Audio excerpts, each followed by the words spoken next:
Maryam 72. Terus dari Nabi Muhammad ya, ada di dalam hadis riwayat Bukhari, kullu ummati yadkhulunal jannah illa man aba. Semua umat Islam, semua umatku akan masuk surga kecuali yang enggan.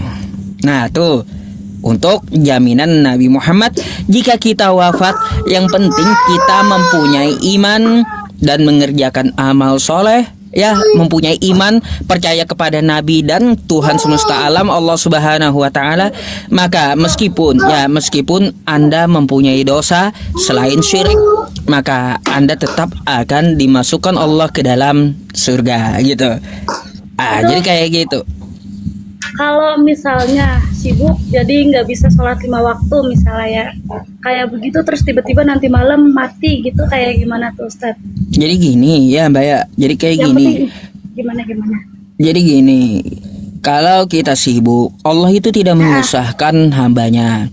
Kalau Anda sibuk, Anda ada beberapa pilihan. Bisa Anda ya menjamak sholat atau mengkosor sholat. Bila ketinggalan juga bisa mengqadha sholat. Jadi nggak disusahkan. Bila sibuk, kerjakan aja dulu kesibukannya. Nanti setelah santai bisa dikerjakan sholatnya. Kayak gitu. Allah tidak menyusahkan hambanya. Nah, apabila hari ini kita sholat tapi belum waktu masuk sholat, kita meninggal dunia, maka tidak terhitung lagi sholat yang akan datang. Sholat yang terakhir kita kerjakan. Ibaratnya nih, subuh, saya menghadap subuh, tapi saya udah sholat isya tadi. Maka sholat subuh itu tidak wajib bagi saya yang meninggal malam ini. Nggak dituntut lagi. Tapi isya tadi udah saya kerjakan. Jadi kayak gitu. Jadi Mbak ya, ada di dalam Quran ya, kayak gini bunyi ayatnya. Quran surah At-Tahrim, ya ayyuhalladzina amanu tubu ilallahi taubatan nasuha asa rabbukum ayyukaffir ankum sayyiatikum wa yudkhilakum jannatin tajri min tahtihal anhar. Hai orang beriman, bertobatlah kepada Allah dengan sebenar-benarnya taubat. Terus ya, semoga Allah mengampuni dosamu dan menghapus dosamu yang telah lalu dan membalas kamu dengan surganya. Jadi surga itu di dalam Islam pasti Mbak, itu pasti 100%. Hanya saja jika Anda melakukan kesalahan, Anda tetap dihukum ya, tapi tidak kekal hukumannya. Contoh kayak gini ya, Anda tidak menyekutukan Allah. Menyekutukan itu tidak menduakan Allah, tidak menyembah manusia, tidak menyembah tiang listrik, tidak menyembah pohon pisang, tapi Anda menyembah Allah. Dan tapi Anda ada dosa yang lain, contoh mencuri, maka hukuman mencuri itu tidak kekal.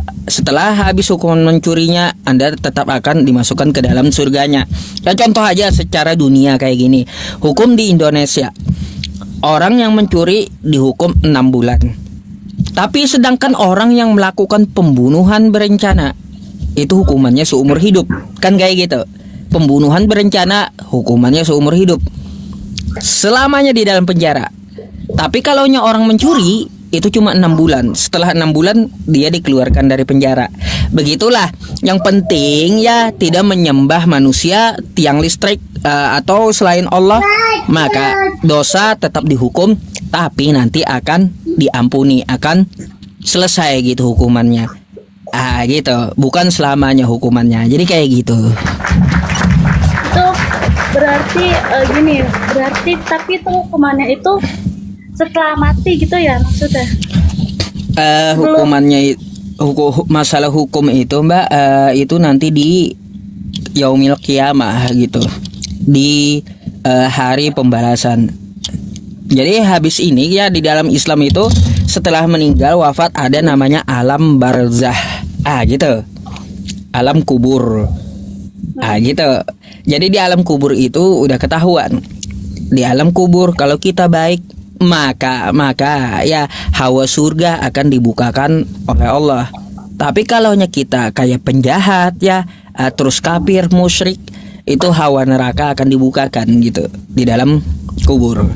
Gitu. Nanti sampai pada saatnya kiamat kita dibangkitkan semuanya.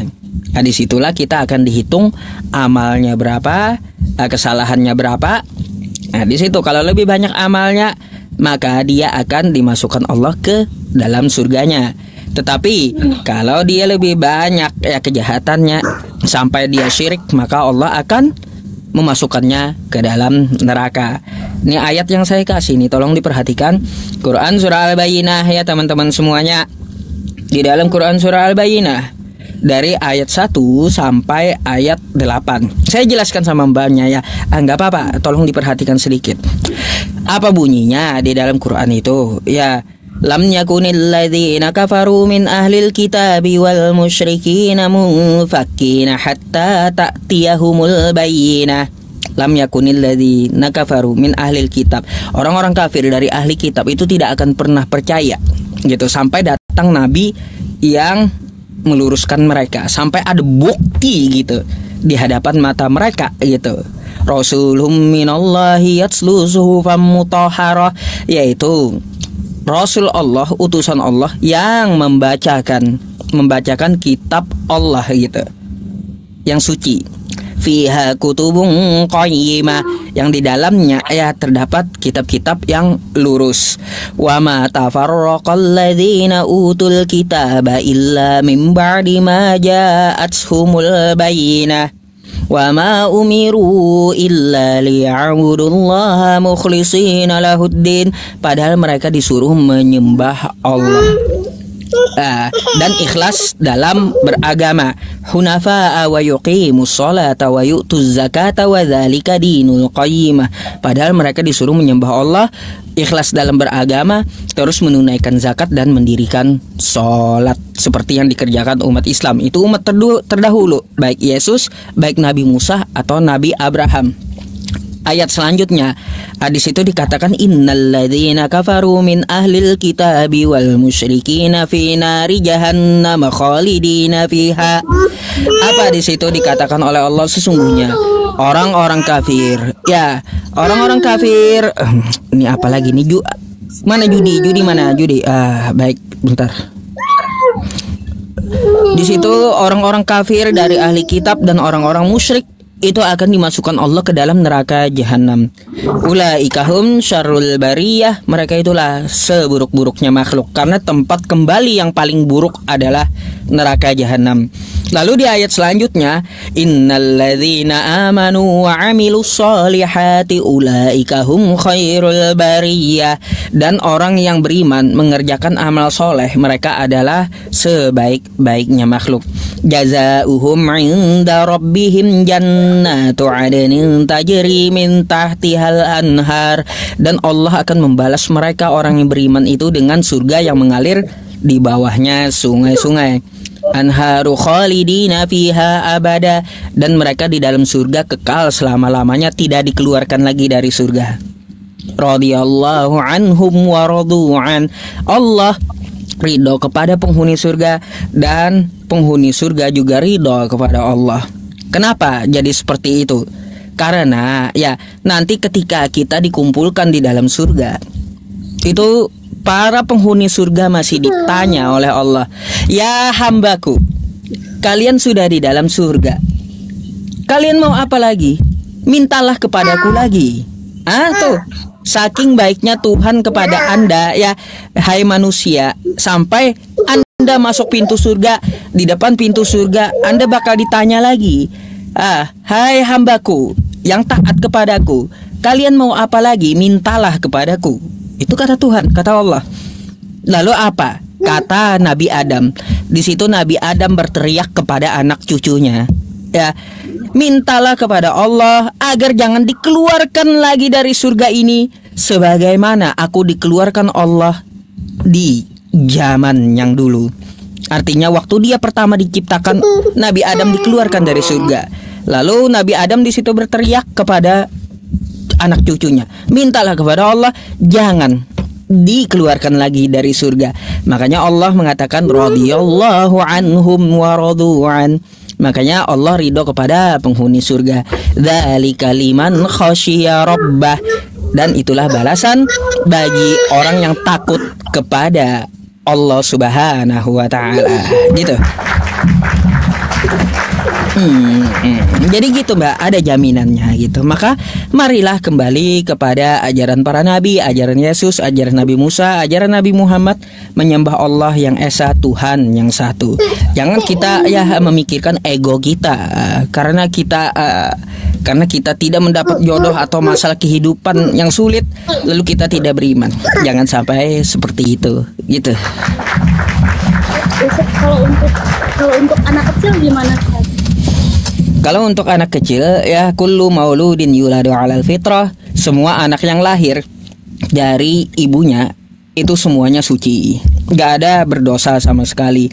Baik ibunya Kristen atau ibunya Buddha atau ibunya Islam, semua anak yang dilahirkan itu suci apapun agama orang tuanya.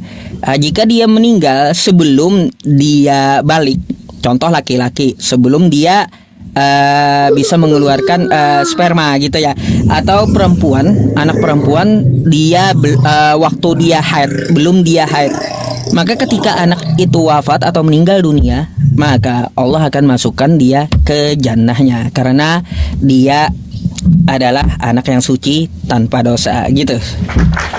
Kalau itu udah pasti ya kalau anak kecil ya.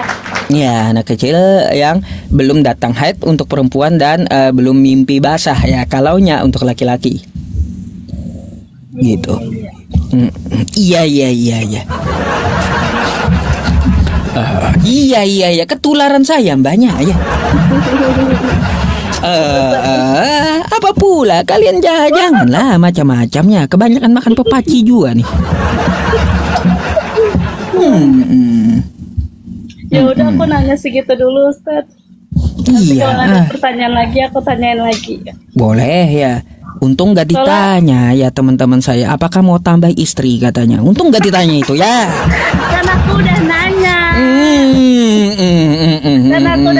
Udah sekali aja, jangan terus-terusan ditanya. Iya.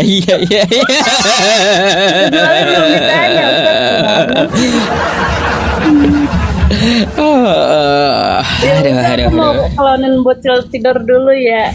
Iya, oke. Ya Ya, selamat malam. Selamat Ya istirahat, kalau WA-nya saya punya, nggak mau kasih saya sama kalian.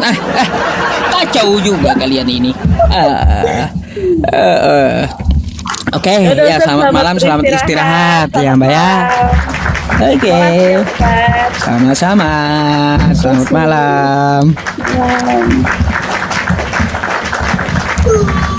Udah. Aduh. Apa? Janji kan udah satu aja kan? Ngantuk udah saya jam 12:30 teman-teman. Besoklah lagi ya. Sakit pala saya udah ya. Ditanya pula. Untung gak ditanya mau tambah istri atau kagak ya. Dah lah teman-temannya yang serius. Ini 12:30 malam. Di TokTok ada 17.000. Di YouTube ada 1.000. Apa sih yang kalian tunggu semuanya? Udah tidur lah, besok lagi. Sakit pala saya kalau saya temani Anda semuanya ya. Besok lagi dah ya teman-teman semuanya. Saya jujur teman-teman, aduh kurang istirahat, kurang tidur ya. Kemarin saya sakit gitu ya, jadi saya mau istirahat dulu ya. Nanti besok kita sambung gitu ya. Takutnya kalau saya terusin saya tidur di luar pula, nanti terbang itu ya, bantal terbang gitu ya, susah. Oke. Ya teman-teman semuanya, baik. Yang teman-teman di YouTube jangan kemana-mana, dan yang di sini 16.000 jangan kemana-mana. Mari kita tutup dengan doa gitu ya teman-teman semuanya. Besok lagi insya Allah saya akan temani Anda pada Isya tempat saya gitu ya. Kawan-kawan semuanya, mari kita berdoa bersama. Tapi sebelum itu saya akan berterima kasih dulu kepada pemberi gift ya. Semoga Allah Subhanahu wa taala melancarkan rezeki Anda ya para pemberi gift ya, dan semoga Allah balas rezeki Anda berlipat ganda. Amin ya rabbal alamin. Gift yang Anda berikan itu akan saya pergunakan untuk menunjang dakwah dan ibadah, dan sedikit-sedikit saya tabung untuk meraih impian, yaitu ada 2 impian saya ya, jujur saja teman-teman. Saya ingin ya kalau bisa ada dananya dan umur serta rezeki ya, kesehatan, bisa berhaji dan bisa bangun 1 masjid sebelum saya wafat. Ya, terima kasih untuk para pemberi gift. Dan saya berterima kasih pula kepada kawan-kawan, Bapak Ibu dan saudara-saudari yang telah membantu saya gitu ya, untuk melestarikan Al-Quran gitu ya teman-teman. Melestarikan Al-Quran dengan memberikan Al-Quran gratis kepada adik-adik kita, para penghafal Al-Quran di seluruh Indonesia dan pembelajar Al-Quran di seluruh Indonesia. Jika Anda ingin berpartisipasi, silakan Anda ke nomor WhatsApp yang saya sematkan ini gitu ya. Mau konfirmasi, mau minta nomor rekening ya teman-teman semuanya, silakan Anda ke nomor WhatsApp yang saya sematkan ini. Bisa Anda screenshot dulu, bisa Anda foto, dan setelah ini saya akan balas satu persatu WhatsApp-nya insya Allah gitu ya teman-teman. Ya silakan dicatat dulu di nomor WhatsApp 0821 5656 8866.